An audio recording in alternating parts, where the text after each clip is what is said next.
Hello, welcome back. It is another beautiful, bright and sunny day. Everything is frozen solid. It's a balmy 15 degrees. Progress in moving snow has pushed out a nice area here off of the driveway so that we have a place to move more snow. There's a good potential we're going to be getting more, which is, as they say, fun. Taking a brief moment out with the little dogs, Sophie walked out the door and then turned around and said, nope, I'm going back inside.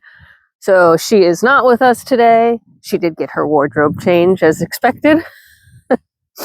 But it's winter wonderland. Nobody wants to be out. Nobody wants to be around. The goats have made it a little bit further out into their pasture. Not much, but a little bit. So if we take a look at what we've got here, I mean, you can see they're not bothered, right? They're laying on top of the snow and the ice, and they've moved a few feet away from the barn. But they're about the only ones. The donkeys are completely unhappy because they are still falling through the ice and the snow, so they're not walking out to their pasture. They have the best ability to do so because they have the longest legs, of course, but they're not doing it. Pigs haven't seen the out of doors in a while. They have the access. It's totally their choice. It's just they don't want to, and I don't blame them. Everybody wants to be out in the sun, though. You know, so hard to tell because they're backlit. There are donkeys out. Like I said, all the goats are out, and Misty's even laying in the snow, ice. They're starting to create a small path, but it really is, quite honestly, just miserable. And about the only one happy is Tonka. He's not wearing his coat because we're not staying out here long. Like I said, the little dogs are not going to do well in this weather. Bailey's having a grand old time just getting to stretch his legs a bit.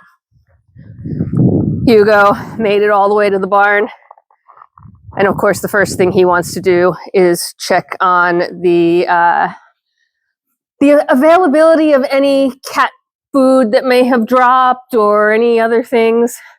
Nobody's in the heated tent. We have one of the cats here just hanging out in the sunbeam, doing what cats do. And this is really it, right? I hate that I have to keep updating you with pretty boring updates, but it is the same exact thing day after day after day. Tonka in the hay, everybody else in their stalls. The boys, well, Phineas made it outside today, so that's a start. You know, there's just nothing. You look out the back of the barn, and the sun glare off of the ice and the snow is insane. And that's about it. I just don't have anything else. Whoop, whoop, whoop. He didn't quite make it through. We would hope that the sun would help, but there's a wind that's kicked up. So, we talk about feels like temperatures. It's cold. It's frostbite weather. And so everybody is doing what they need to do to stay warm, stay safe. Things are freezing instantaneously, and the wild birds, of course, are eating me out of house and home. This is why we have our spigot wrapped in heat tape so that it stays unfrozen. And the goats are doing fine, right? They really are doing okay. I just can't get to them to do much to say hello other than zoom in for you. So we're expecting another storm potentially this weekend, which by the time you see this will be in a day or two most. And we'll see what happens. But for now, we'll let Tonka stretch his legs, And I've got to go let the rest of the little dogs back in the house because both they and I are chilly. So stay warm, stay safe, and I will talk to you at the next one. Bye for now.